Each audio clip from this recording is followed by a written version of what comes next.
Hi everyone, welcome to my channel. Today, I am going to talk about the HP Omen laptop black screen issue.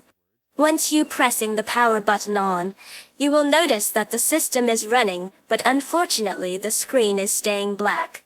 This usually happens because the motherboard's thermal detector is placed too close to the heat source. Its job is to cut off power if things get too hot. Sounds good in theory, right? But the problem is, HP Omen placed it way too close to a heat source. So, over time, after age, is weakened and it gets triggered even when it should not.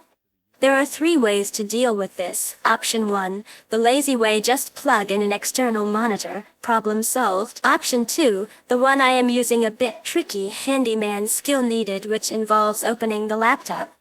Option 3, send it for warranty repair. Took a decent time and they will replace the motherboard, but the detector stays in the same spot, so guess what? The problem will probably come back in a few years, but that time the warranty is expired.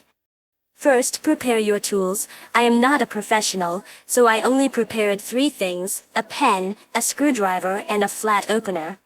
There are 8 screws in total, 4 short, 4 long. Take those out first. Next, find the Ethernet LAN port and use your pen to open the back cover from there. The most difficult part is here. Using this express and easy way to open the cover could easily damage the Ethernet port. Once you have opened a small gap, stop and switch to something flat and hard, like an unused student card, to slowly work your way around the edges and remove the back cover.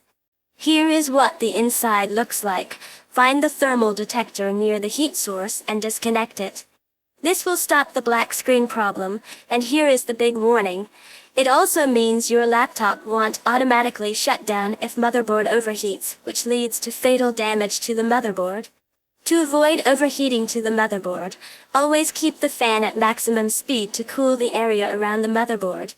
Another tips, make sure only shut down, not switch the laptop into sleeping mode. After disconnecting the thermal detector, you can close the back cover. Or, take the chance to replace the thermal paste on the CPU and GPU. There are 9 spring screws attached to the copper heatsink. You can loosen them but not remove them fully. Clean the surfaces with tissue, dip with alcohol, apply new thermal paste, tighten everything back and close it up. And that is it, black screen issue gone. If this helped you out, hit that like button, and if you have got your own way to fix it, drop it in the comments below. See you in the next time.